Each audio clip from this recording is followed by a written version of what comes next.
행복하십니까? 예, 여러분 다 행복하시길 바랍니다. 행복에 대한 여러 조사가 있는데요.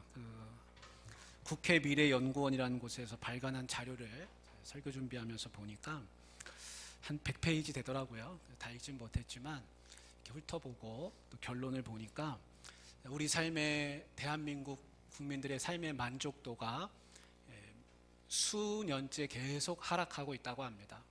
삶의 만족도, 삶의 의미, 성취감, 전반적인 만족도가 다 떨어지고 있다 그래요.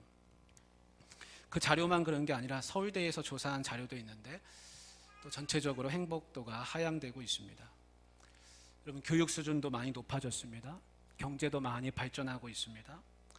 제가 고등학교 때 생각이 나는데 사회 시간에 선생님이 질문이 그거였어요. 우리나라 1인당 국민소득이 얼마냐? 그래서 얼마 전에 봤던 신문이 생각나서 한 10,000불 조금 넘었거든요. 그래서 10,000 몇 불입니다. 그랬더니 어떻게 알았냐? 칭찬해 주시더라고요. 그때 IMF 전이었습니다. 지금 35,000불 정도 된다 그래요. 우리 소득이. 그러니까 3.5배 늘었습니다. 일본하고 비슷하다. 또 뭐 환율 차이가 있으니까 일본을 넘는다. 뭐 이런 얘기도 가끔씩 들립니다. 소득만 늘었습니까? 기술도 많이 발전했습니다. 1988년도에 저희 집에 8비트 컴퓨터가 있었거든요. 근데 그 컴퓨터가 얼마나 신기한지 인터넷도 안 되는데 자판 두드리면 앞에 화면에 글자 나타나는 게 참 신기했습니다. 지금은 최신 컴퓨터가 우리 다 지금 주머니 속에 다 들어 있습니다. 그래서 이 기술의 발달로 본다면 정말 많이 발전했습니다. 경제도 많이 발전하고 모든 게 다 편리해졌습니다. 근데 왜 행복하지 않을까? 왜 그럴까? 예수님 믿는 신앙인으로서 그런 질문을, 이유를 생각해 보지 않을 수가 없습니다. 19세기 초에 나폴레옹이 전쟁터에 갔다가 숲을 지나는데 그 숲에 클로버가 많이 피었다 그럽니다. 근데 그 클로버를 지나다가 이파리가 4개인 것이 딱 보이는 거예요. 그래서 신기해가지고 허리를 숙여서 그거를 딱 주우려고 했는데 그 순간 머리 위로 총알이 지나갔다. 그래서 네잎 클로버의 꽃말이 행운이 됐다. 이하는 이야기에 한 번쯤 일화를 들어보셨을 겁니다. 근데 네잎 클로버나 새잎 클로버나 꽃말이 똑같다 그럽니다. 행복, 행운, 그렇다 그래요. 화면에 보이는데요. 그래서 어떤 사람이 행운의 상징이라고 하는 이 네잎 클로버를 열심히 찾고 있었습니다. 그러다가 문득 자신이 지나온 뒤를 돌아보니까 클로버가 막 밟혀가지고 짓이겨져 있는 것을 보았습니다. 자신이 밟은 그 발자국마다 수많은 클로버가 다 짓이겨져 있는 것입니다. 그 순간 이 사람이 자신이 희소하게 생긴 네잎 클로버를 찾고 있다가 정작 수많은 클로버들의 가치를 발견하지 못하고 있음을 알게 됐습니다. 네잎 클로버나 새잎 클로버나 꽃말은 똑같습니다. 행복입니다. 행운입니다. 평범한 클로버들은 네잎 클로버처럼 똑같은 초록색의 똑같은 풀내음을 냅니다. 다만 그저 넓게 펼쳐져 있다는 이유로 아무 가치를 인정받지 못했던 것입니다. 네잎 클로버가 피는 확률이 10,000분의 1이라고 합니다. 그러니까 0.01%의 확률로 네잎 클로버가 생겨나는데 그 네잎 클로버 한 개 찾으려고 하다가 9,999개의 다른 클로버의 가치를 발견하지 못하고 사는 세상이 지금이 아닌가 하는 생각을 하게 됩니다. 성경은 행복에 대해서 뭐라고 말씀하는지 우리 같이 한번 찾아보면 좋겠습니다. 우리 29절 말씀을 한번 같이 읽어보겠습니다. 29절입니다. 이스라엘이여 너는 행복한 사람이로다. 여호와의 구원을 너같이 얻은 백성이 누구냐? 그는 너를 돕는 방패시요 내 영광의 칼이시로다. 네 대적이 내게 복종하리니 네가 그들의 높은 곳을 밟으리로다. 아멘. 이 말씀은요, 백성의 지도자인 모세가 이스라엘 백성에게 선포하는데 이 선포의 말씀을 할 때가 언제냐면 광야를 다 지나가지고 이제 가나안 땅에 들어가기 바로 목전입니다. 그러니까 광야의 삶이 마무리되고 있었던 그 시기입니다. 모세는 처음에 어디서 살았습니까? 모세는 나일강이 사시사철 마르지 않고 옥토가 비옥한 애굽에서 살았습니다. 거기서 물질의 풍요를 누리면서 40년 동안 잘 살았습니다. 미디안 광야에서도 40년 목동으로서 살아보았습니다. 그리고 하나님의 종으로서 백성들을 데리고 광야에 나와서 또 40년을 살았습니다. 모세의 인생은 그야말로 구비구비 파란만장한 인생이 아니라 할 수 없습니다. 그 인생을 다 살고 난 다음에 모세가 하는 이야기가 그렇습니다. 너같이 행복한 사람이 또 어디 있겠느냐. 너는 행복한 사람이로다.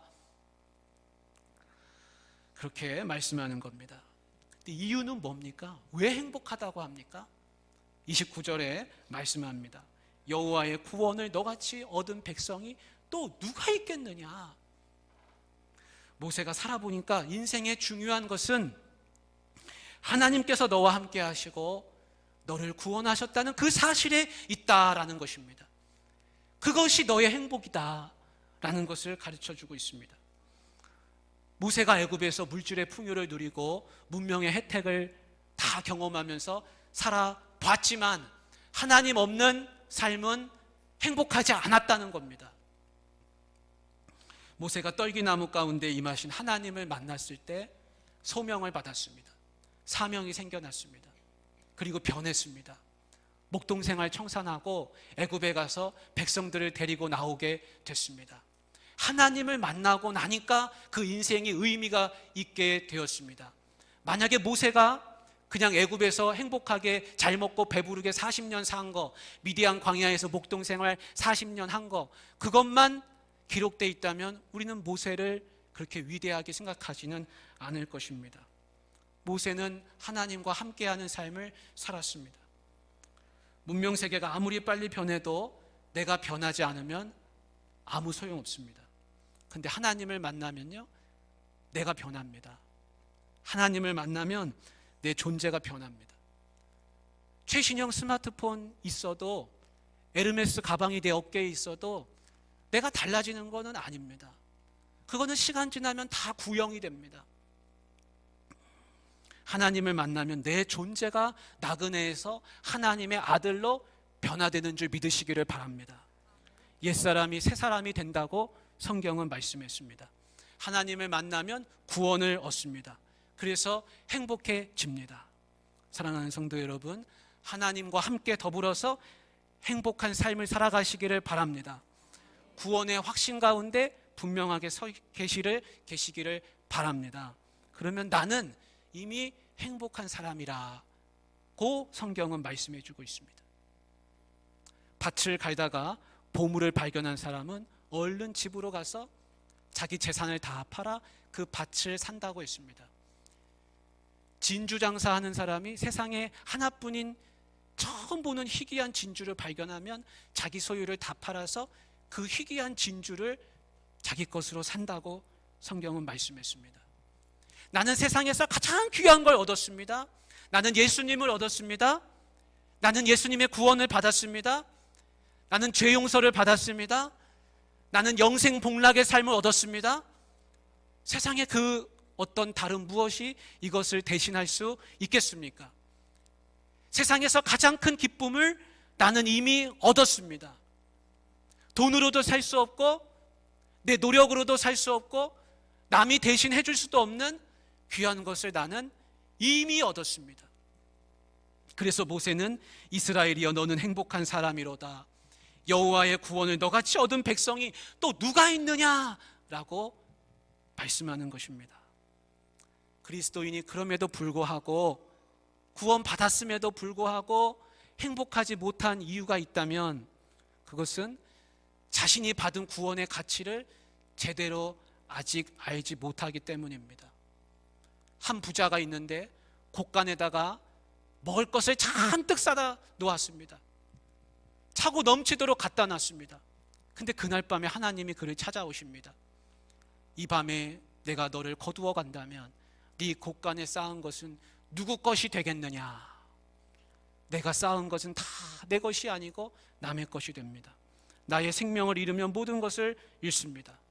어젯밤에 죽을 줄 알았는데 오늘 살아있으면 그것은 기적입니다. 오늘 밤 죽어야 하는데 내일 아침에 눈을 뜬다면 그것도 또한 기적입니다. 30년을 감옥에서 살아야 할 인생을 3일만 살고 나오라. 그러면 평생 갚아도 은혜를 다 못 갚을 겁니다. 그런데 영원한 사망의 감옥에서 빼내어 주셔서 너는 이제부터 자유다 라고 선포해 주신다면 여러분 그 은혜를 어떻게 갚겠습니까? 불치병에 걸렸다가 살아난다면, 내 애가 죽을 뻔했는데 고침을 받는다면 무엇으로 감사하겠습니까? 저는 예전에 자다가 악몽을 꾸었는데 깼습니다. 근데 눈물이 나더라고요. 악몽인 게 너무 감사해가지고 이게 사실이 아니라 꿈이었구나. 그래서 너무 감사해서 자다가 운 적이 있습니다. 구원의 가치를 제대로 깨닫기만 한다면 우리는 행복하지 않을 수가 없습니다. 그리스도인이 행복하지 못한 또 다른 이유가 있습니다. 한 농부가 있는데 소원이 자기 땅을 갖는 것입니다. 나도 내 밭이 있었으면 하는 게 농부의 소원입니다. 그래서 하나님께 간절히 빌었습니다. 그래서 하늘나라 임금님이 농부를 긍휼히 여기시고 그에게 땅을 허락해 주셨습니다. 그래서 농부에게 말씀하십니다. 네가 죽는 날까지 이 땅은 네 거다. 잘 가꾸다가 네 자식에게 물려주어라. 이제 논밭이 생긴 농부는 어떻게 해야 할까요? 열심히 농사를 지어야 됩니다. 돌도 치우고 잡초도 뽑고. 땅이 생긴 그 사실만으로는 아무 좋은 것이 없습니다. 거름도 주고 씨도 뿌리고 엉겅퀴도 없애고 열심히 수고를 해야 그 땅에서 귀한 것을 얻고 행복을 얻을 수가 있습니다. 비유하자면 우리가 구원을 얻은 것은 마치 농부가 땅을 얻은 것과도 같습니다. 농부가 땅을 얻은 후에 방치를 하면 그것은 잡초만 무성할 뿐 얻는 기쁨이 없습니다. 우리는 이 땅에서 열매를 맺을 때 그 행복을 누리고 기쁨을 맛볼 수가 있습니다. 삶으로 열매 맺지 않는 신앙은 관념에만 머무르기 때문에 삶에 아무런 변화가 없습니다. 구원받았다는 그 사실이 머릿속에만 있으면 무슨 소용이 있습니까? 내가 변하지 않고 내 행함에, 내 삶에 아무런 영향을 끼치지 못합니다. 사랑하는 성도 여러분, 구원을 얻은 백성답게 너희는 행복한 사람이로다 라는 말씀을 마음에 꼭 새기시기를 바랍니다. 우리가 29절 한 절 읽었는데 오늘 29절의 말씀 핵심은 다 말씀드렸습니다. 지금부터 하려고 하는 이야기는 뭐냐면 모세가 가르쳐주는 행복의 비밀이 있어가지고 그 이야기를 나누려고 합니다. 몰라서 비밀이 아니라 다 아는 건데 자꾸 잊어버려서 비밀입니다. 우리가 읽은 29절은요 이 33장 마무리를 하는 구절이거든요. 그래서 시간상 33장을 우리가 다 읽을 수가 없지만은 각 지파의 내용을, 제 내용은 뭐냐면 각 지파에게 축복하는 내용입니다. 33장 1절부터 마지막까지 모든 이스라엘 지파들을 다 축복하는 내용이 거기 들어 있습니다.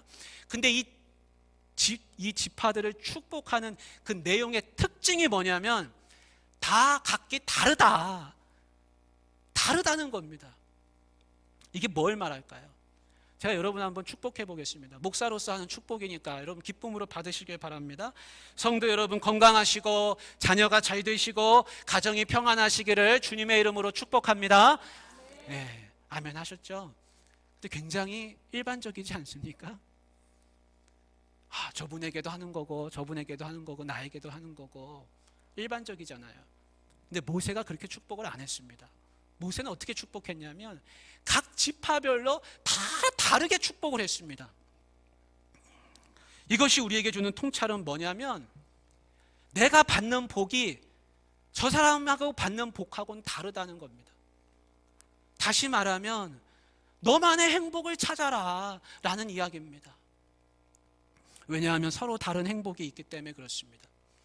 우리가 6절을 한번 보십시오. 6절 몇 가지 예만 들어드리겠습니다. 6절을 한번 보십시오.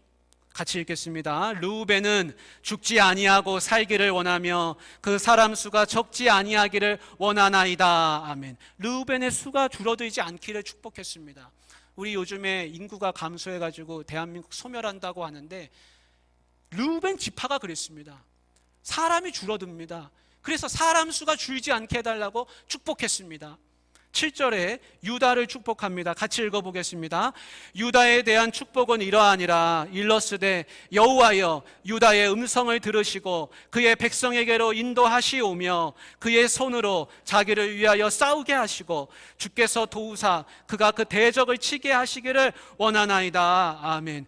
유다는 대적을 치고 백성의 지도자가 되기를 암시하는 축복이 이 속에 들어 있습니다.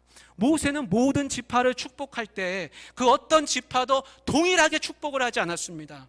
각자의 상황에 맞게 축복했습니다. 여기에는 그 지파가 처해져 있는 상황이 들어 있습니다. 그 지파가 처해져 있는 지리적인 여건이 들어 있고 그 복을 받아야 하는 사람들의 성품이 들어 있습니다.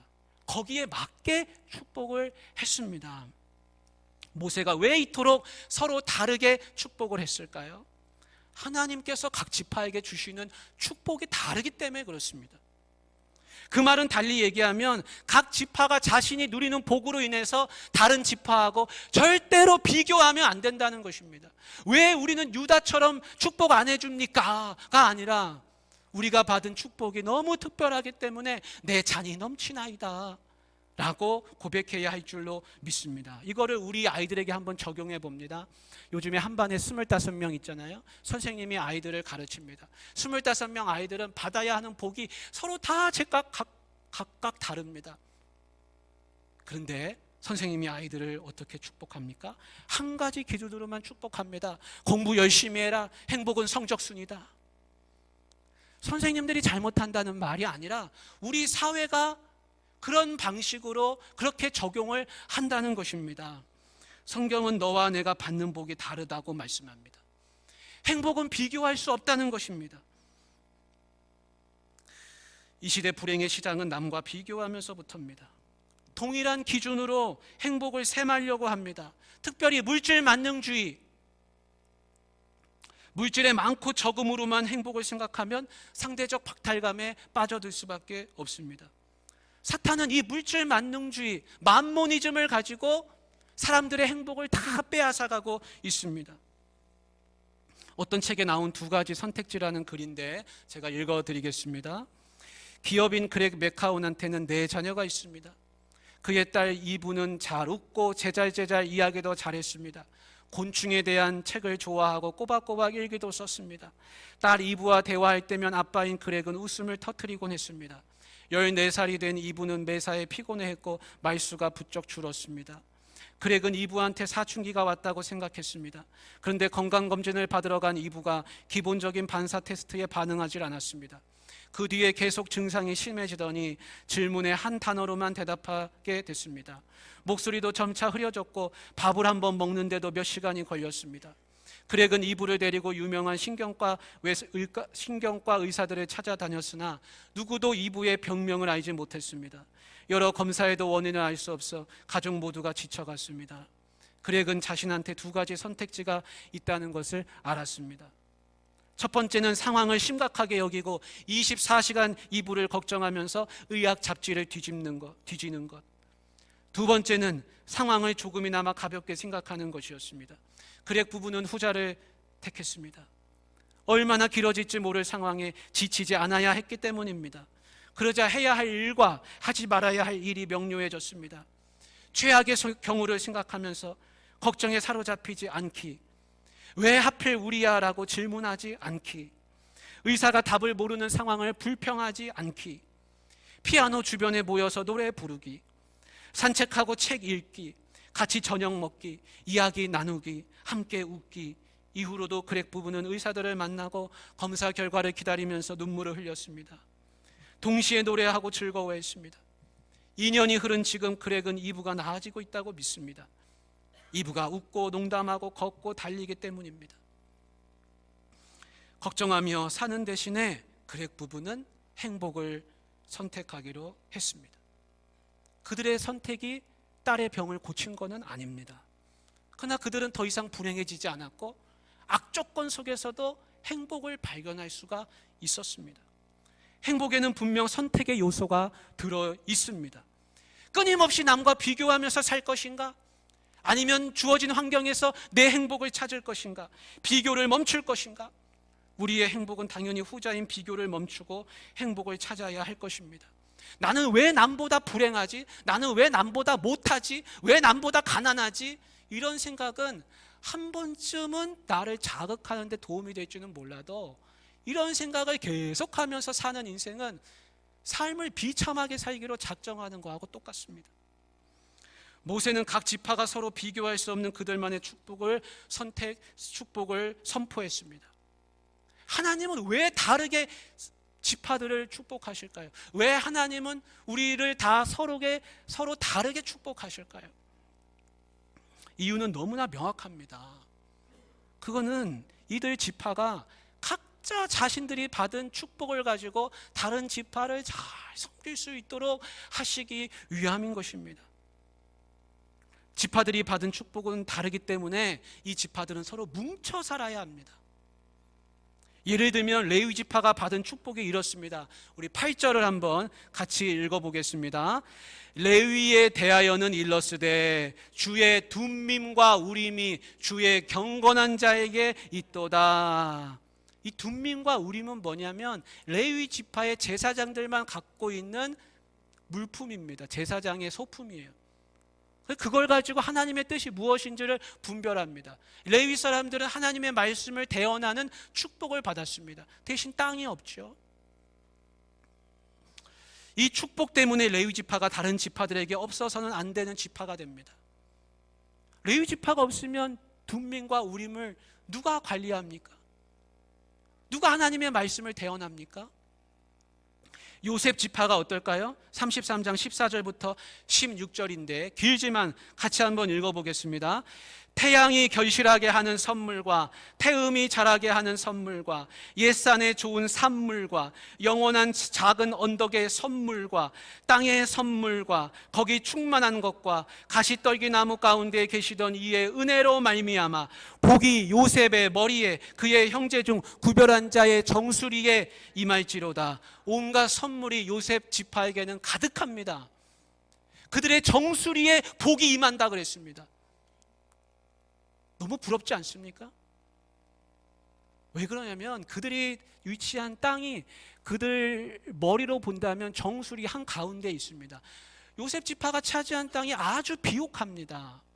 그건 누구를 위한 것일까요? 요셉 지파 많이 곡식 걷어서 잘 먹고 떡 쪄 먹으라고 하는 게 아니라 다른 지파를 그 곡식으로 잘 섬기라는 것입니다. 그 곡식을 걷어서 다른 지파에게 공급을 해줘야 합니다. 그게 요셉 지파의 사명입니다. 그래서 그들은 많은 선물을 받았습니다. 모세의 축복은 상대방이 행복할 때 나도 행복한 삶이 된다는 것을 보여줍니다. 내가 행복해야 할 이유도 나만을 위한 행복이 아니라 축복의 통로가 되기 위함입니다. 내가 받은 축복이 서로 다르기 때문에 서로 섬겨야 할 이유가 있습니다. 같이 뭉쳐야 할 이유가 거기 있습니다. 여러분 축복을 받으셨습니까? 적게 받으신 모양입니다. 많이 받으시기를 바랍니다. 축복을 받으셨습니까? 축복은 복을 빈다는 뜻도 있고요. 우리나라 국어사전에는 하나님이 주시는 복을 축복이라 그렇게 하고 있습니다. 우리는 그래서 하나님께 축복해 주시기를 구합니다. 그래서 정말 내가 구한 대로 하나님이 축복을 주시면 내가 받은 그 축복은 타인을 섬기고 타인과 더불어서 함께 살기 위함이고 그 사명을 감당할 때 그 복이 나한테 행복을 가져다 주는 줄 믿습니다. 각 지파가 받는 축복이 다르듯이 우리가 받는 축복이 다 다릅니다. 그 말은 곧 내 행복의 기준도 달라야 한다는 것을 의미합니다. 혹시 남이 정한 행복의 기준에 끌려다니고 있다면 속히 나만의 행복 기준을 꼭 발견하시기를 되찾으시기를 바랍니다. 어떤 집에 아들이 둘이 있는데 매일같이 형제가 싸워서 골치라 그럽니다. 근데 어떤 분은요, 아들이 없어서 농담 삼아서 하는 말이지만 그 아들 우리 집 갖다 주면 내가 잘 키우겠습니다. 그런 부모님도 계십니다. 물론 농담이지만 얼마나 부러워하는 것입니까? 내가 전혀 행복의 기준이라고 생각하지 않은 것을 다른 사람이 얼마나 부러워하는지 모릅니다. 행복의 기준은 남이 만들어줄 수 없습니다. 행복의 기준은 내가 내 삶 속에서 만들어야 정말 내 것이 됩니다. 제가요, 제 자신이 목회자로서 행복의 기준은 뭐냐면 목사로서 자녀들을 축복할 수 있다는 겁니다. 밤에 잘 때 같이 누워서 아이들을 축복해 줍니다. 하나님, 오늘도 잘 살게 해주셔서 감사하고 이 밤에 잠도 잘 자게 해주시기를 바랍니다. 축복합니다. 아침에 학교 갈 때 애들 안고서 기도해 줍니다. 학교 잘 다녀오게 해주시고 지혜를 주시고 친구들하고 잘 놀게 해주시고. 목사로서 자녀들 축복할 수 있다는 게 얼마나 큰 복입니까? 그걸 돈으로 환산할 수 있겠습니까? 제가 둘째 애한테 물어보니까 너는 아빠가 목사여서 좋은 게 뭐가 있냐? 그랬더니 아빠가 자랑스러워요 그러더라고요. 저녁에 아내하고 산책하러 나갈 때 그것도 큰 행복입니다. 돈으로는 만들 수 없습니다. 돈으로는 살 수 없습니다. 사랑하는 성도 여러분, 무엇보다 예수님 믿는 우리한테는 영생 복락의 삶이 앞에 놓여져 있고 그 삶을 지금부터 살고 있는데 얼마나 행복하고 그 무엇이 이것을 대신할 수 있겠습니까? 이보다 더 큰 행복이 어디 있겠습니까? 바라기는 사랑하는 우리 모든 성도님들, 주님 보시기에 행복한, 또 내 삶이 행복한 기준들을 많이 만들어 가시기를 주님의 이름으로 축복합니다. 사랑의 하나님 아버지, 우리 옥포중앙교회